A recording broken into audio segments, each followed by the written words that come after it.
besar. Pada ayat ini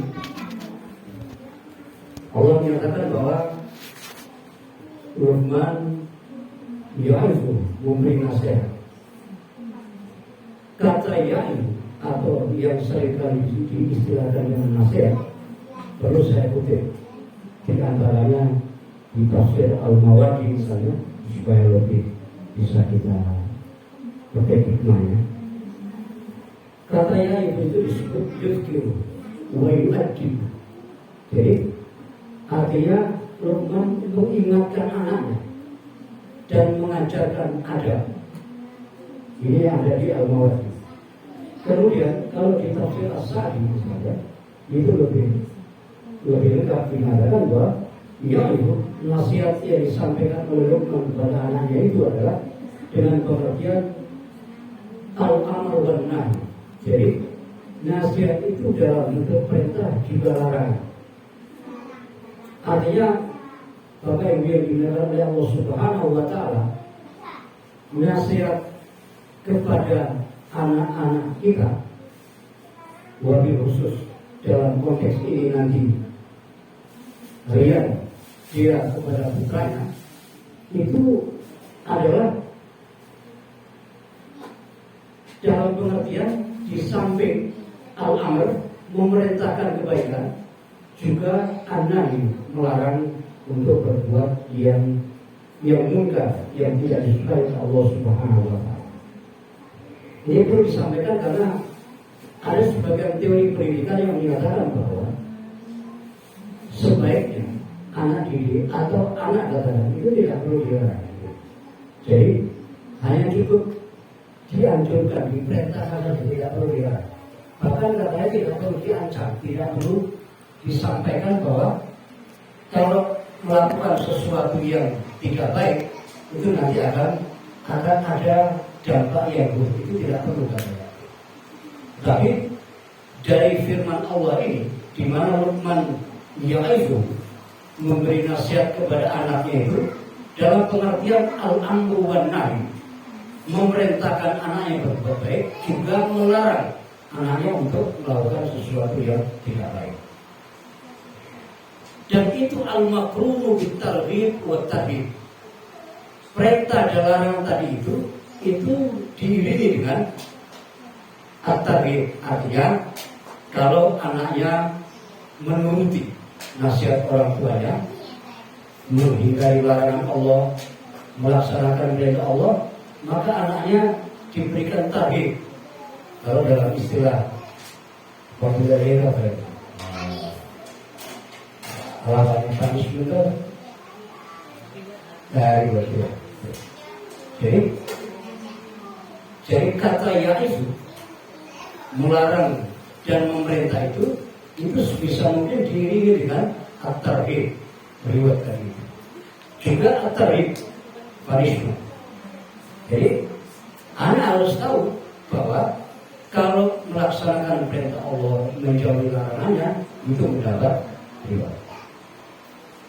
Tetapi kalau sebaliknya perintah Allah tidak dilakukan, larangan Allah dilanggar, itu pasti akan mendapat targhib atau punishment. Jadi anak harus tahu berbuat baik mendapatkan kebaikan dari Allah, berbuat yang tidak baik itu pasti ada balasan. Jadi kita tidak sepakat dengan teori pendidikan yang menyatakan bahwa anak tidak perlu kemudian diancam-ancam bahkan diberi hukuman. Kita tidak sepakat dengan itu. Dalam Islam lengkap bahwa kalau memang itu sebuah kebaikan, kita berikan kebaikan. Kalau itu sebuah pelanggaran, ya kita berikan hukuman dalam kerangka mendidik. Makanya tadi di tafsir yang pertama tadi disebut yang itu adalah yuzkiru dan yu'adzib, mengajarkan adab. Mengajarkan adab tanpa dua hal tadi, perintah dan larangan, yang sekaligus diiringi dengan targhib dan targhib tadi, reward and punishment itu tidak akan bisa kita wujudkan sebuah generasi yang menjadi generasi yang kita dambakan. Artinya generasi yang senantiasa taat kepada Allah dan Rasulnya, kepada orang tuanya, dan sekaligus generasi yang beradab. Oleh karena itu, Bapak Ibu yang dimuliakan oleh Allah Subhanahu wa Ta'ala, maka tetap bahwa orang tua harus ada yang namanya memberikan hubungan. Tentu saja hubungan yang bisa diukur, bukan hubungan yang kemudian tidak terukur. Tetap harus. Kemudian fa'amarahu bil ikhlas. Jadi kita sebagai orang tua juga memerintahkan anak kita itu tentu dengan ikhlas. Jadi jangan kemudian kita memerintahkan kebaikan kepada anak kita tetapi dengan cara yang tidak baik.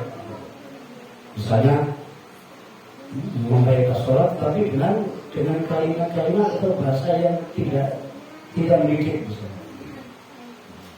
Jadi tentu memerintahkan kebaikan itu tentu dengan cara dan dengan bahasa dan diksi yang memang sesuai dengan kebaikan itu sendiri. Nah, di sini kita sebagai orang tua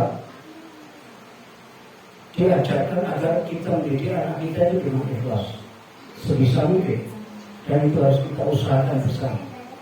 Kalaulah kita harus marah kepada anak kita, maka marah kita itu terukur, artinya sesuai, sepadan, tidak sampai di luar batas, tidak sampai kemudian kita menjadi panik. Mudah-mudahan.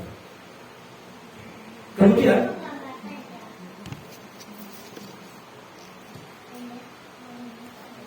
nasihat Luqman itu adalah terkait dengan larangan syirik, karena nampaknya kalau menurut catatan tafsir itu katanya anaknya Luqman ini kebetulan katanya wakana qala dzalika libnihi wa kana musyrika.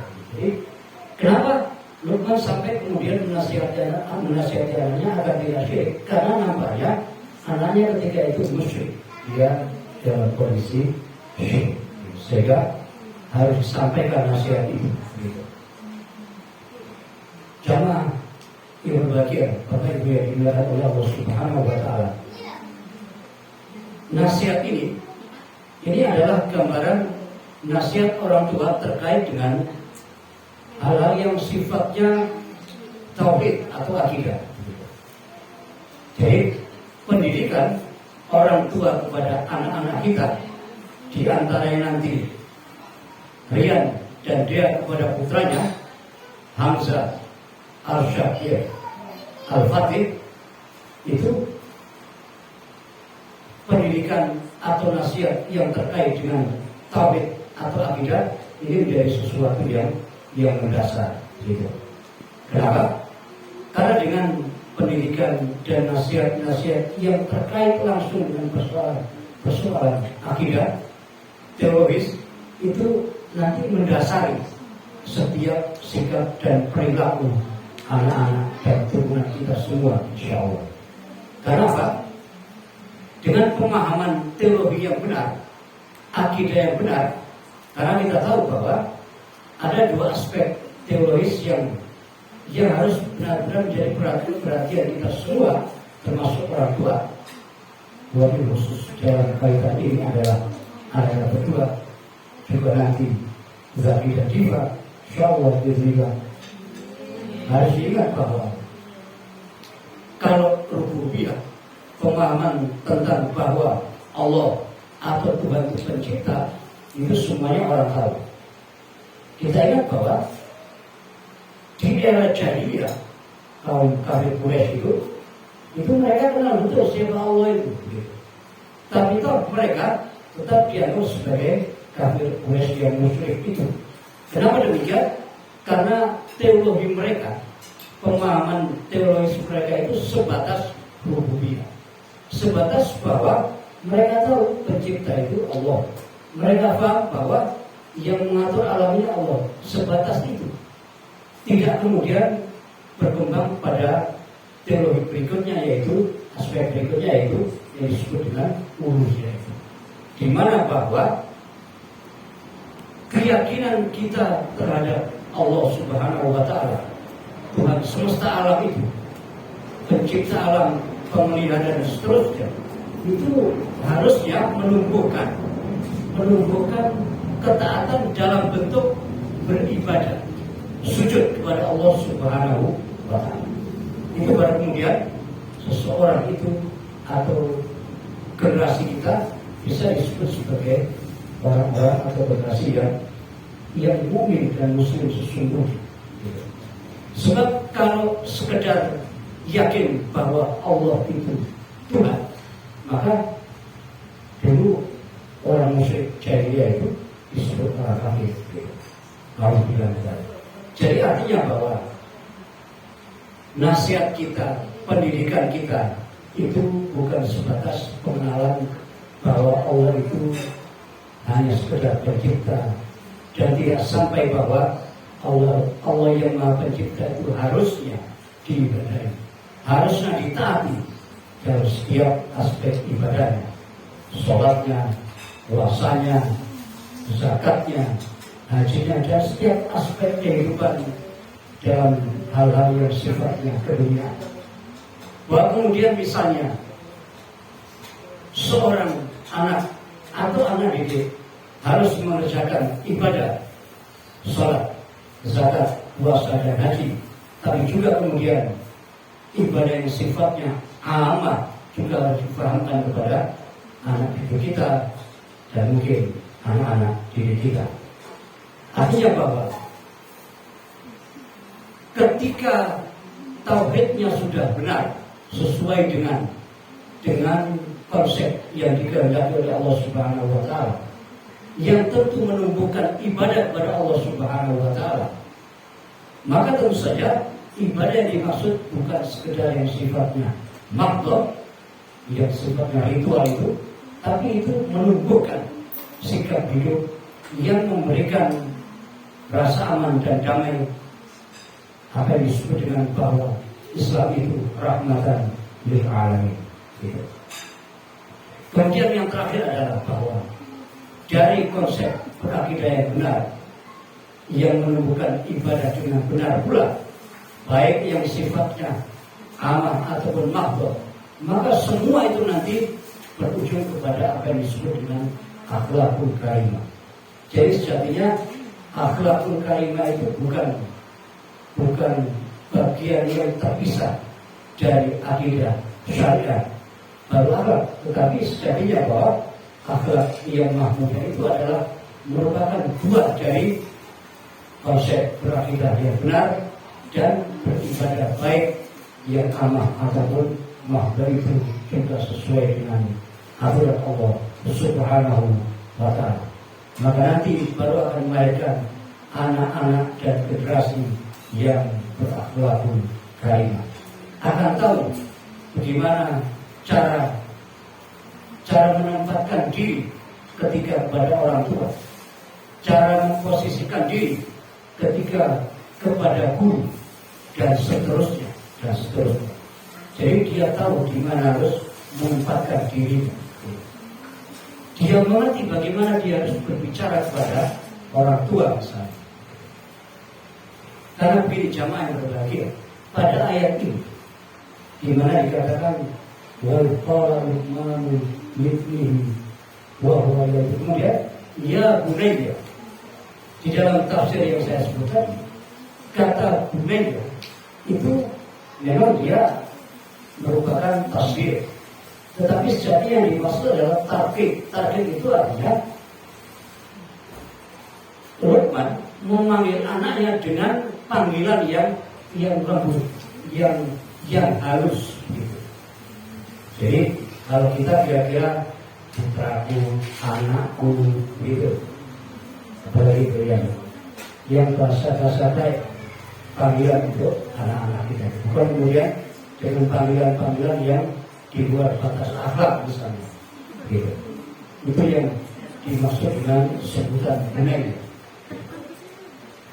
Jadi ini juga sekaligus mengajarkan bahwa kita sebagai orang tua, kita mengajarkan dengan cara langsung praktek, yaitu melalui panggilan yang baik, berbahasa yang baik kepada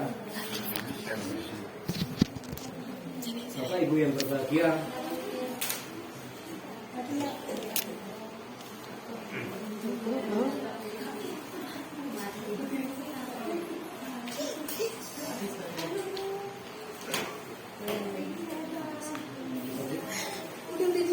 Demikian apa yang dapat disampaikan, mudah-mudahan bermanfaat dan keluarga ini menjadi keluarga yang penuh rahmat dari Allah Subhanahu wa Ta'ala. Yang khusus cucunda ya, Hamzah Al-Fatih menjadi orang yang soleh, senantiasa berbakti kepada Allah Subhanahu wa Ta'ala dan orang tua kita yang selalu berdoa. Diaturkan terima kasih atas kehadiran Bapak Ibu berbahagia. Demikian kita berdoa kepada Allah Subhanahu wa Ta'ala sebuah doa yang sudah kita kenal. Jadi kita perlu membuat doa-doa lagi. Insya Allah doa yang diajarkan oleh Allah dan Rasul menjadi doa yang mustajab. Rabbana hab lana min azwajina